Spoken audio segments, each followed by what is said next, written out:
இன்றைய செய்திகளை உரக்கச் சொல்வோம். வணக்கம்.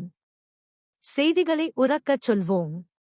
தொடக்க வேளாண்மை கூட்டுறவு கடன் சங்கங்கள் மூலம் இயங்கி வரும் நியாய விலை கடைகளில் பணிபுரியும் ஊழியர்களின் 25 அம்ச கோரிக்கைகளை வலியுறுத்தி கண்டன ஆர்ப்பாட்டம். ராமநாதபுரம் மாவட்ட ஆட்சியர் அலுவலக நுழைவாயிலில் தொடக்க வேளாண்மை கூட்டுறவு கடன் சங்க நியாய விலை கடை ஊழியர்கள் தங்கள் 25 அம்ச கோரிக்கைகளை வலியுறுத்தி மாவட்ட தலைவர் மீனாட்சி சுந்தரம் தலைமையில் மாவட்ட செயலாளர் குஞ்சர பாண்டியன் மற்றும் பொருளாளர் கிருஷ்ணமூர்த்தி, கௌரவ தலைவர் முத்துராமலிங்கம், கௌரவ செயலாளர் கிருஷ்ணன் முன்னிலையில் கோரிக்கை ஆர்ப்பாட்டம் நடைபெற்றது.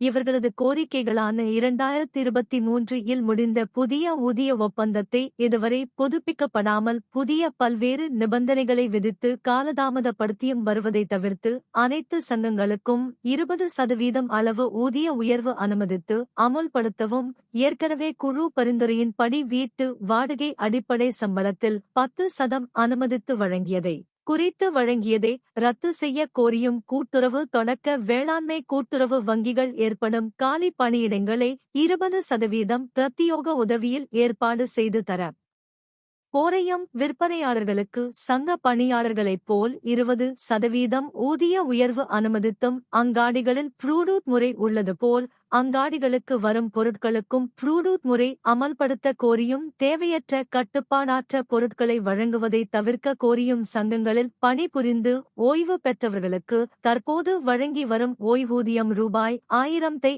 5000 உயர்த்தி தர வேண்டும் போன்ற கோரிக்கைகளை வலியுறுத்தி போராட்டம் நடைபெற்றது.